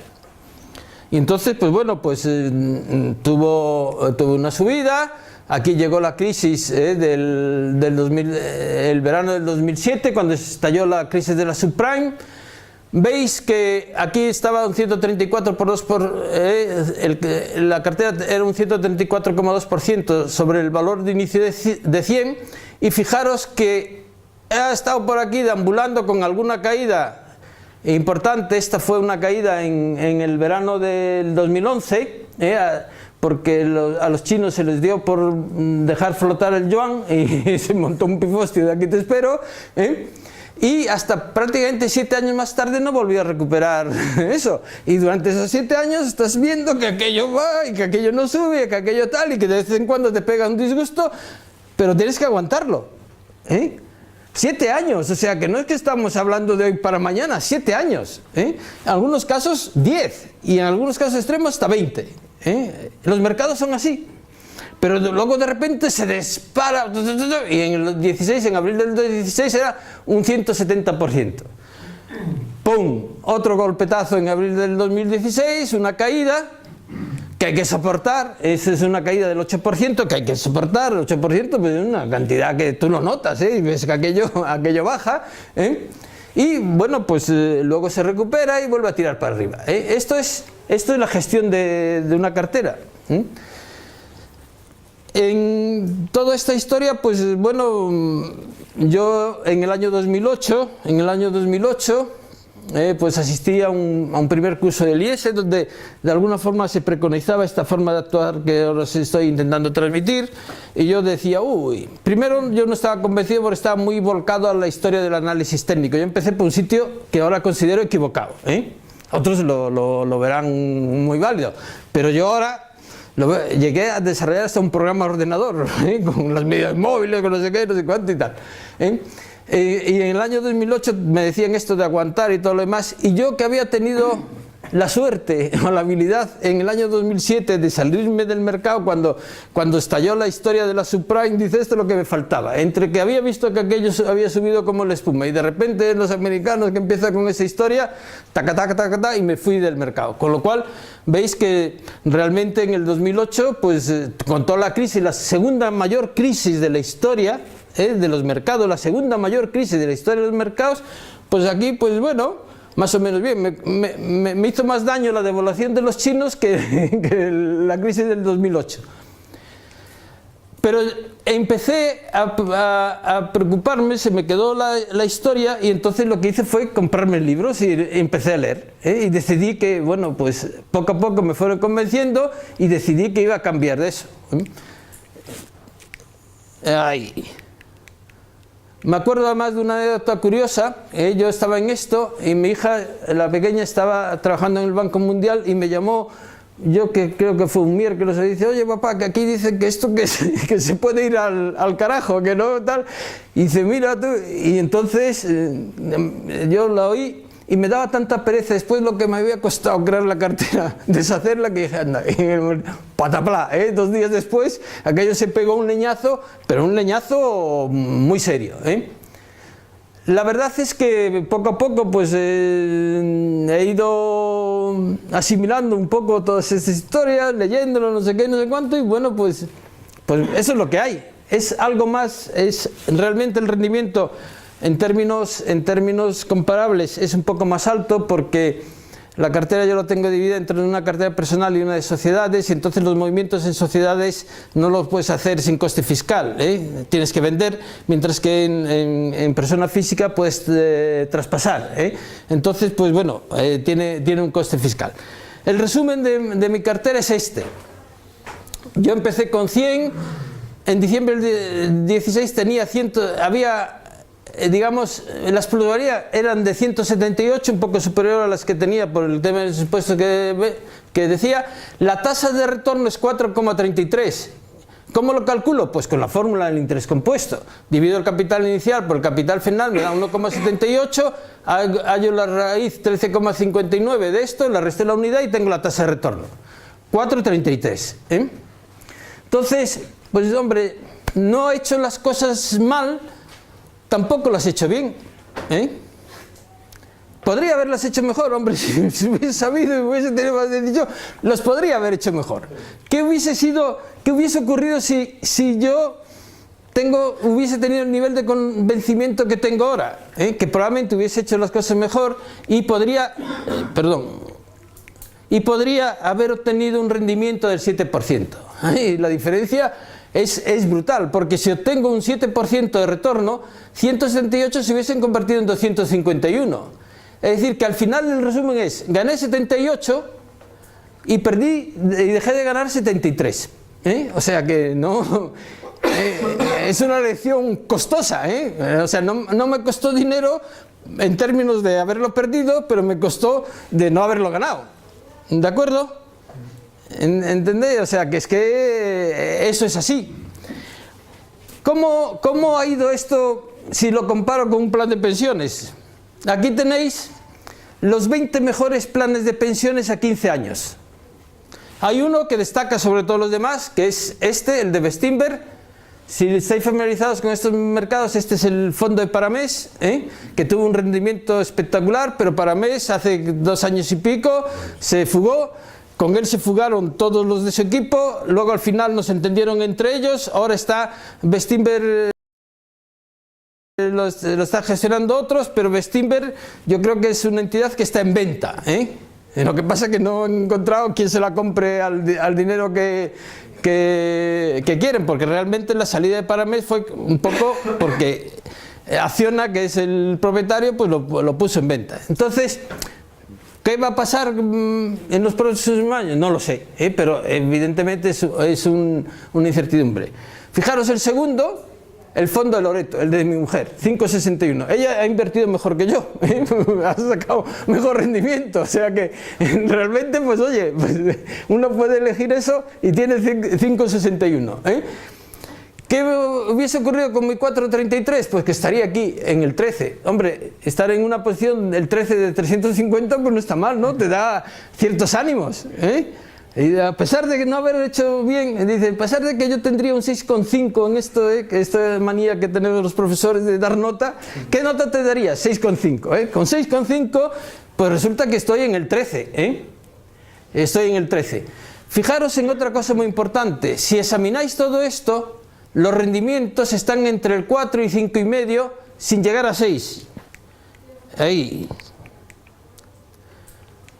¿Qué quiere decir esto? Que estos no son los rendimientos que hay que tener para conseguir lo que estábamos hablando, no son. Por lo tanto, esto es una cosa muy importante. ¿Por qué no son? Hay 2 razones fundamentales. Una, por las comisiones que cargan aquí tan enormes, Eso le resta una parte muy importante de rentabilidad, y mientras eso no cambie, y el cambio que van a hacer es muy ligero porque van a bajar la comisión para los fondos de renta fija a corto, lo van a dejar en el 1, los de renta mixta al 1,5, al 1,25 y los otros al 1,5, o sea que realmente es cosmético. Pero básicamente, en primer lugar, las comisiones. La segunda razón, porque son fondos que son inadecuados para conseguir altos rendimientos. Muchos de ellos tienen un porcentaje de renta fija muy alto. Y otros probablemente han fallado, los gestores han fallado. Que es una tercera razón. Entonces hay que tener mucho cuidado con lo que seleccionas, porque puede ocurrir que selecciones un producto que te deje dormir tranquilo, pero que cuando llegue el momento y te despiertes del sueño, que es cuando tengas la necesidad del dinero, te des cuenta que no has conseguido tu objetivo. Es decir, por no arriesgar en productos, no utilizar productos de riesgo, corres un riesgo mucho más grande, que es no conseguir el objetivo. El riesgo a largo plazo de una cartera es no conseguir lo que pretendes. Ese es el fracaso. ¿Qué ocurre? Que para conseguir lo que pretendo necesito invertir en productos de riesgo. Lo que tienes que hacer es la convicción de que eso lo estás haciendo con sensatez, y sabes a lo que te expones, y de alguna manera pues mantienes una coherencia con ese conocimiento y con esa voluntad que tienes de hacerlo. Pero si no tienes conocimiento, no eres capaz de asumir determinados riesgos, te da un yuyo. Entonces, pues bueno, es por lo que es necesario saber, porque te tienes que convencer y tienes que actuar en consecuencia con ese convencimiento. ¿De acuerdo? O sea, esto es así. Hay una página web muy interesante para todo esto, que es la de Morning Start. De esto, como ahora viene toda la historia de los planes de pensiones, lo han publicado hace muy poquito tiempo. Errores, o sea, planes de inversiones en los que no invertiría. Ya veis, lo primero que pone, planes caros. Y tenéis que, para saber si es caro o barato, no tenéis que quedaros en la superficie de la comisión que cobra por gestión y por depósito. Tenéis que ver lo que hay dentro, qué productos tiene dentro, que normalmente cuando son una entidad financiera tiene productos de la propia entidad, y qué comisiones tienen, porque esas las estáis pagando también. ¿De acuerdo? O sea, para desechar los planes caros tenéis que verlo un poquito en profundidad. Planes 100% de renta fija, dan pocos disgustos, pero no dan ninguna alegría. El disgusto lo tendrías cuando ves que la cantidad que necesitas, pues no la tienes. Pero puedes utilizar, por ejemplo, un plan de renta fija, o uno que no tenga mucha rentabilidad, para hacer traspasos entre un plan de renta variable y un plan de renta fija. Y... Luego hablamos un poco de cómo lo podemos combinar. Lo puedes tener todo en una misma cartera. Tienes una porción de renta fija y otra porción de renta variable, y vas jugando con... Lo que digo es jugar con las cantidades. Cuando la bolsa está altista, pues pasarlo a la renta variable. Ah, nos ha jodido. Sí, Eso es uno de los errores que vas a cometer. Eso de pensar que tú vas a acertar cuándo va a subir y cuándo va a bajar, eso en el gráfico se ve. Sí, pero a medio plazo sí puedes saber más o menos... Ya hablaremos, porque eso en la filosofía esta que os digo, no es así. No vale. Eso es uno de los cambios radical. Hay gente que dice, hombre, subo y bajo. De hecho, yo en lo que os enseñé, yo acerté al salirme en el 2007. En el verano del 2007 me fui. Sí. Pero luego a lo mejor tardé mucho tiempo en volver a reincorporarme. Y ahí perdí. ¿Entiendes? Sí. O sea, no es tan fácil acertar al salir y acertar al entrar. Es muy difícil acertar con el tiempo. Y hacerlo 2 veces es mucho más difícil. Sí. Entonces, esta es una filosofía. ¿Cuánto tiempo tengo que mantener la cartera? Permanentemente. Esta escuela de gestión, es una escuela de gestión que ha nacido en el ámbito académico, y ¿en qué se basa? En la evidencia empírica de lo que ha acontecido a lo largo de casi un siglo de historia de los mercados. Pero eso no es siempre verdad. De hecho es que, por ejemplo, estoy de acuerdo en un 80% de lo que dice, en un 20%. ¿No? Esa escuela no es tan lineal y no se sale de la línea, o sea, se sale. Ahora digo por qué. Pero eso no es verdad, porque, por ejemplo, una persona que haya comprado una acción de Telefónica hace 20 años o 18, pues la ha podido comprar perfectamente a 15,2 o 18,20 y hoy está a 8,4. O una acción del Banco Santander, que es alucinante el Banco Santander, pues la pasa lo mismo. O con el BBVA. Es decir, lo que hay que hacer no es entrar y salir, porque eso efectivamente nadie tiene la bola de cristal, pero lo que hay que hacer es diversificar y tener una cierta cultura. Por ejemplo, la renta fija hace años era un chollo. En España en particular. Entonces, la renta fija era un chollo cuando los tipos de interés hay que tener unas ideas macro de qué es un tipo de interés, la inflación, el crecimiento, etc. Ahora, pues los pobres que tienen renta fija no es que no ganen dinero, es que están perdiendo dinero. Gente que tiene rentas de estas vitalicias y tal y de cual, que han ganado mucho dinero, ahora lo están perdiendo. Entonces, no es entrar y salir, sino mover. Incluso, yo no estaría nunca en un fondo de pensiones. Si opto por el fondo de pensiones, estaría a lo mejor en 5. Pero no hace falta tener 50.000, incluso 3.000, o 5.000, o 7.000. Hay que tener cuidado con las comisiones porque esas rentabilidades ya están descontadas las comisiones. Las que ha puesto. Sí. Uno ve la rentabilidad. Lo que uno ve es el precio y el valor del producto. No está viendo la comisión que le están quitando, lo ve claro, si lee lo que es la carta del fondo, ¿no? Pero entonces el tema no está en entrar y salir, porque eso nadie lo sabe. El tema está en mover, saber mover, con una cierta culturilla de que puede ser ahora fija, la parte de renta fija, o variable, o lo que sea. Porque, por ejemplo, esos planes de renta que ha sacado hay algunos que tienen renta variable hasta el 50, hasta el 40, hasta el 60, eso es importante, pero es que unos la pueden tener en Europa, en emergentes, sí, claro, en Estados Unidos y tal. Entonces, hombre, es decir, ahora mismo, por ejemplo, se está dando una cosa muy curiosa, y es que casi todo a nivel global está creciendo, cosa que no es muy normal. Sí, lo normal es que en un sitio no crece, en otros países va jodido, ¿no? Sí.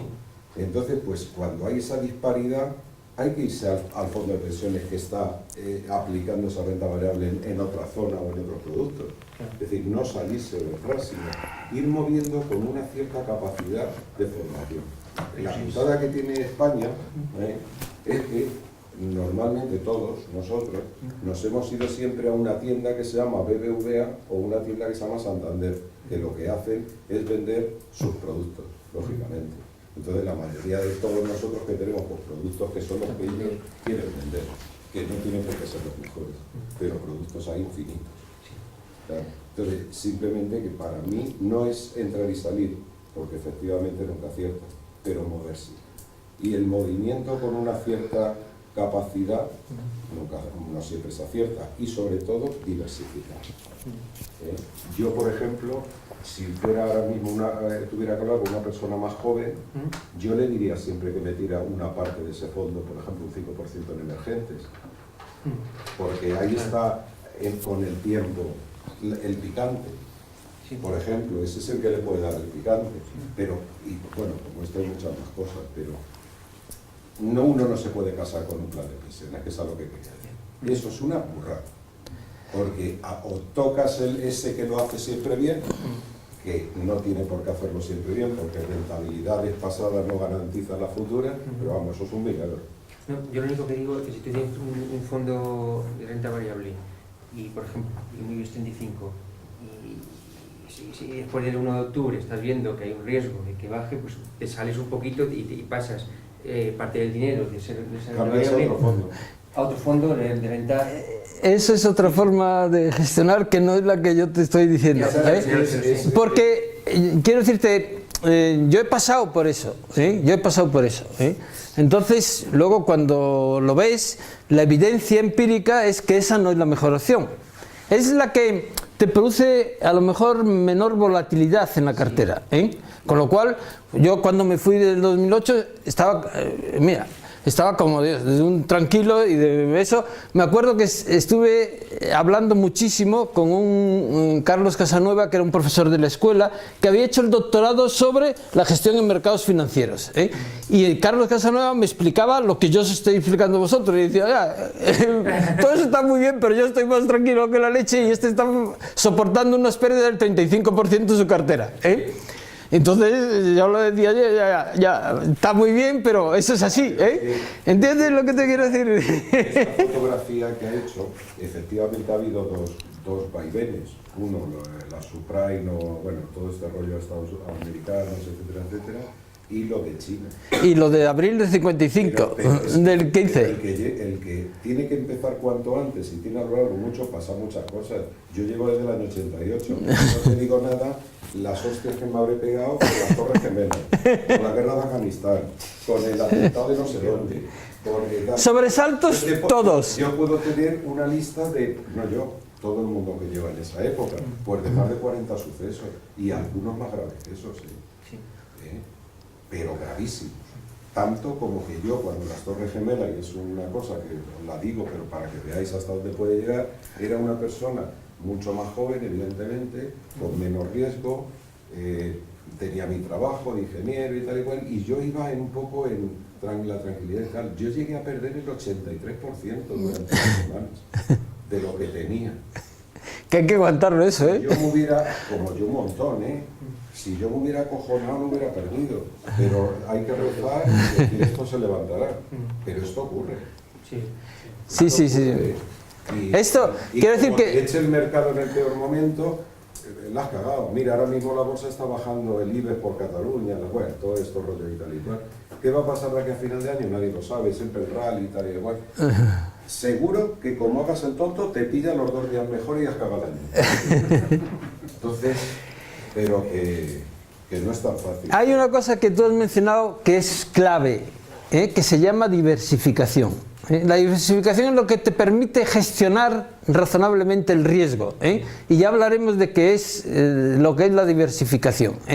Y la diversificación significa muchas cosas. Tu universo de inversión no es el IBEX 35, es el mundo. Es el mundo hoy en día. Lo que pasa es que cuando inviertes en el mundo asumes un riesgo que es el riesgo de moneda.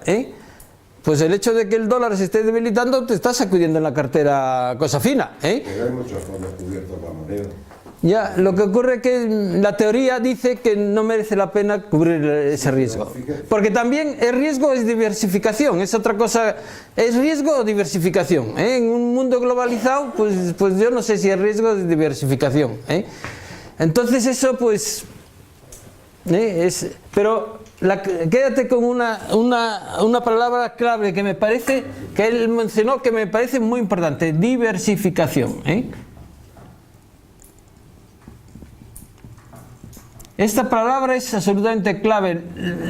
Hablaremos de ella porque es muy fundamental, absolutamente fundamental.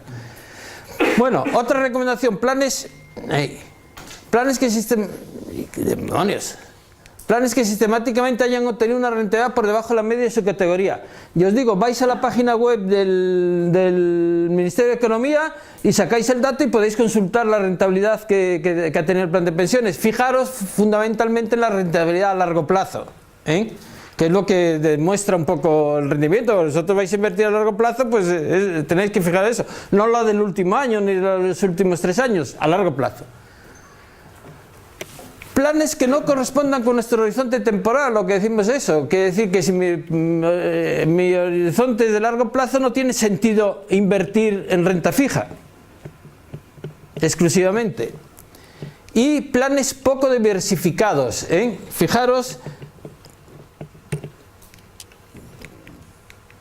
Fijaros que aquí vuelve a salir esta palabra, planes poco diversificados. ¿Qué quiere decir planes poco diversificados? Por ejemplo, un fondo sobre tecnología. Ese no es un fondo adecuado. ¿Por qué? Pues porque invierte en un sector muy concreto. Y ese sector pues puede sufrir un cataclismo importante, como pasó cuando los .com en el año 2000. Y entonces te pegan una leche que es que no te recuperas de ninguna manera. ¿Entendéis? Entonces, pues ahí tenéis al menos un criterio para saber lo que no tenéis que coger. Luego ya hablaremos de lo que hay que coger. La otra alternativa es lo de la cartera, y entonces ahí traigo una cosa que me llamó mucho la atención, porque fijaros, dice: mi nombre es Luis Pita, tengo 39 años y mi libertad financiera es de 14 años. Es decir, si mañana dejase mi empleo podría mantener el mismo nivel de vida sin trabajar hasta 2030. Lo que te da el tener una cartera frente a un plan es que si necesitas el dinero lo puedes usar. Hay circunstancias en la vida donde necesitas el dinero para resolver un problema o para aprovechar una oportunidad. Si lo haces con el plan de pensiones, no puedes. A no ser que tengas enfermedad o... Sí, a no ser que estés sin trabajo durante no sé cuántos años o que estés a punto de morirte, con lo cual, hasta ahora no era así. Ahora, si estás 10 años, te lo van a permitir rescatar. Pero lo curioso de eso es: soy ingeniero industrial por la Universidad Politécnica de Madrid, y MBA por el MIT. O sea, este tenía que ser bueno, este era un tipo bueno, un tipo bueno. Y da 3 consejos que me parecen muy oportunos. En resumen, ¿qué hay que hacer? En resumen un poco todo lo que hemos hablado. Decisión 1, en vez de ahorrar al final de mes, preahorra. ¿Qué te dice? Tómate 5 minutos y pídele a tu banco que todos los inicios de mes separe una cantidad de tu salario y la meta en una cuenta que no puedes tocar. Preahorra como mínimo el 10%. Sabéis que hemos estado manejando... A mí me parece una idea, bueno, es una idea de ahorro fundamental. Eso de voy a esperar a ver lo que ahorro, no es así. No es la forma de ahorrar. La forma de ahorrar es esta. ¿De acuerdo? Eso es fundamental. O sea, primera decisión, si quiero hacer todas estas cosas, chico, empieza a ahorrar de esta manera. Coges y dices 10% fuera, para ahorrar, para invertir. Decisión 2, en vez de endeudarte, invierte. Utiliza tarjeta de débito en vez de crédito. Evita comprar bienes a crédito. Y si tienes que hipotecarte para comprar una casa, intenta que la duración de la hipoteca sea inferior a 15 años. La única razón por la que los que de alguna forma preconizan esta forma de inversión, la única razón para endeudarse que puede ser aceptable es comprarse una casa. Para todo lo demás, nada. Para el consumo, nada. Nada de nada. Porque como te endeudes para esto, no vas a tener dinero para lo otro. Eso está claro. Claro, es un mensaje que preconizarlo y de alguna forma promoverlo en estos entornos de consumo, que no sé qué, no sé cuánto. Mi mujer ya está hasta el moño porque no hacen otra cosa los del Corte Inglés que mandarle carta diciendo que tiene un crédito de no sé cuánto para poder invertir. Y dice, mira, dice, voy a llamarles por teléfono, voy a decir que me dejen de mandar esta historia. Esto es importante. Decisión 3. En vez de seguir lo que dice el director de la sucursal, invierta asesorado por un experto independiente. Yo tengo un asesor independiente, es la SEAFIS, porque ese mira por tu interés, no por el de la entidad bancaria. Te cuesta una pasta, pero al final, si el tipo es bueno y te orienta bien, pues puedes sacarle una buena rentabilidad a ese consejo. Por cierto, el asesor que yo tengo y yo no pensamos igual, pero hemos llegado a una especie de pacto. Mientras lo que yo le proponga él no vea que es una auténtica aberración, lo asume y me ayuda a implantarlo. Pero no comulgamos. ¿Por qué? Porque él es de los que piensan que puede anticipar el mercado. Porque en el fondo es el expertise que vende, pero los tipos que escriben los libros dicen que eso es imposible de hacer. Entonces pues yo le creo a los tipos del libro y entonces pues sigo por donde estamos. Por lo tanto, pero si por ejemplo yo he dado un giro a la cartera importante, que es ir hacia lo que se llama gestión pasiva, que son fondos de bajo coste, y entonces él me ha ayudado a hacer esa implementación de ese cambio, ¿no entendéis? Y decisión 3. En vez de seguir lo que dice el director de una sucursal, dice, no dejes tu dinero debajo de un colchón. Lo que decíamos, oye, con ahorrar no es suficiente, hay que sacarle rendimiento. Invierte y aprovecha el poder del interés compuesto. Aquí veis la fórmula poderosa. O mejor, y eso lo añado yo, aprende a invertir inteligentemente. Sí. A mí me ha chocado, por ejemplo, lo que ha dicho él de que llegó a perder con lo de las Torres Gemelas en varias semanas el 80%. No, si lo hubiera vendido, si me hubiera salido del mercado, si me hubiera acojonado. Vale. Hizo una V. Por eso te digo, La cartera se le cayó un 83%, que es... Hablando de entrar y salir. Claro. Que es que yo en ese momento, que no estaba en cosas de riesgo, que eran normales, en las que puede tener cualquiera, no ahora, que a lo mejor ahora ya estoy mucho más especializado. En ese momento a cualquier mortal que estaba le pasó eso. A uno le pasó un 80, a otro le pasó un 40, pero le pasó. Lo que pasa es que y el V, sí. Pero claro, ¿cuánta gente por el Brexit también durante 7 días, 8 días, 9, no, en el Brexit ha durado menos, pero en eso duró más? No lo aguantas. Y tu mujer o tal te dice, oye, mira, mejor antes de perder todo. Con las malas noticias en los periódicos y a la televisión, a ver quién aguanta. Aguanté más de 10 años la caída de las .com en una parte importante en mi cartera. Más de 10 años. Sí, o sea, que es importante. Rezando y viendo que volvía a subir. Y ahora sigue, afortunadamente. No, a ver, el colchón se puede hacer dentro de la diversificación. O sea, uno lo que tiene que hacer es un colchón más tranquilo en el que de vez en hay que diversificar y hay que ir cambiando. Y ese colchón tranquilo, que son fondos, ETFs o fondos de inversión y tal, esos, hay veces que ese colchón, que tiene su riesgo, que no son unos volatilidad bajas, etcétera, etcétera, pues a veces es que es finito, es una colchita, y otras veces es grande. Y eso es lo importante. Porque debajo de todo esto hay muchas más cosas. Por ejemplo, esos fondos de inversiones pasivos que dice él, por ejemplo, pues está bien, pero dentro de esos pasivos hay los que están invirtiendo dentro de la misma zona, Europa, por decir algo, en growth o en value. ¿Qué es Grow? Grow es en todas aquellas empresas que están creciendo y que no paran de crecer. Por ejemplo, Inditex es un Grow, ¿no? Apuestas por crecimiento local. Inditex llegará un momento que ya no podrá vender más. Pues a lo mejor hay que ir a value, a las que tengan valor, más en el tiempo. Pues es que hay un montón de conceptos. Pero la diversificación, clarísima. Y yo estoy totalmente de acuerdo con eso. Vamos a ver qué es invertir inteligentemente, ¿eh? ¿Podría recomendar algún asesor financiero? Luego, si quieres, lo hablamos en el Yo estoy con uno, pero hay varios, o sea, que quiero decirte que ¿qué es un inversor inteligente? No es un personaje como el de Leonardo DiCaprio ahí. Este es un especulador nato, carente de cualquier escrúpulo, que lo que busca es enriquecerse lo más rápidamente posible y lo más posible. ¿De acuerdo? Y acaba como acaba, acaba en Chilona. Un inversor inteligente lo podríamos describir como aquel que consigue incrementar significativamente el valor de una cartera de productos financieros de una manera consistente y en un largo plazo, sin grandes conocimientos de finanzas y con poca dedicación personal. ¿Os parece buena definición de un inversor inteligente? Eso sí, bueno. Lo de sin grandes conocimientos, no, tienes que tener conocimiento.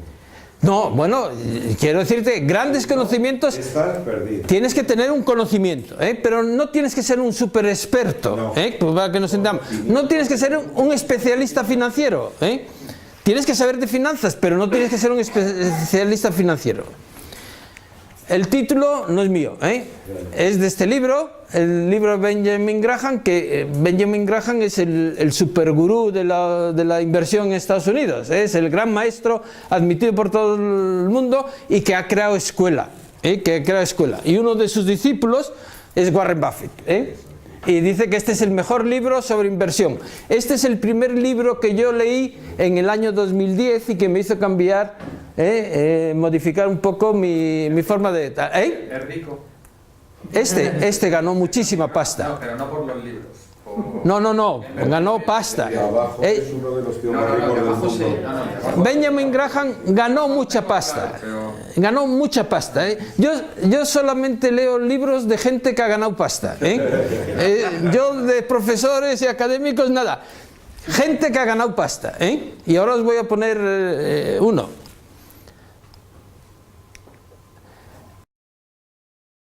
Este otro, el pequeño libro para invertir con sentido común, de John Bogle. Bogle es el fundador de Vanguard, es el apóstol de la gestión pasiva. Creó una gestora que rompió con muchos esquemas sobre la gestión, empezó con la gestión pasiva y en estos momentos Vanguard es la primera o segunda gestora del mundo y que se caracteriza por fondos baratos, porque se limitan a seguir los índices, entonces son baratos. Es difícil entrar en ellos porque piden cantidades importantes, pero son fondos baratos. Bogle. He traído los libros y luego os los dejo, para que les echáis un vistazo si queréis. El libro de Benjamin Graham es bueno, pero Benjamin Graham cascó en el año 70 y entonces lo ha ido actualizando algún discípulo suyo, pero peca un poquito de no estar muy actualizado. El libro ahora, que si yo tuviese que recomendar un libro, un único libro, os recomendaría Un paseo aleatorio por Wall Street. Ese, si yo tuviese que recomendar un único libro para leer, para empezar a leer, Un paseo aleatorio por Wall Street. Es un libro escrito por Malkiel, es un libro barato, está muy bien escrito, lo podéis comprar en el Corte Inglés o en la Casa del Libro sin ningún problema. En la Casa del Libro, yo creo que el Corte Inglés se ha agotado, porque el otro día fui y no... Entonces, está muy bien escrito, es ameno y es barato, vale 28 euros. O sea que realmente, si yo tuviese que recomendaros uno solo, os recomendaría ese, ¿de acuerdo? Y es fundamental leerse estas cosas.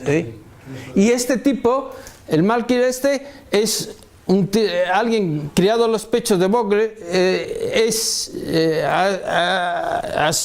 profesional, o sea, ha estado profesionalmente en Vanguard, yo creo que es, aunque no lo dice explícitamente, y es catedrático en una universidad en Princeton, o sea que es eso. Y dice cosas muy curiosas respecto a todos estos temas. Bueno, 10 minutos de pausa, ¿os parece? Ya está bien, o sea que vamos, ¿de acuerdo?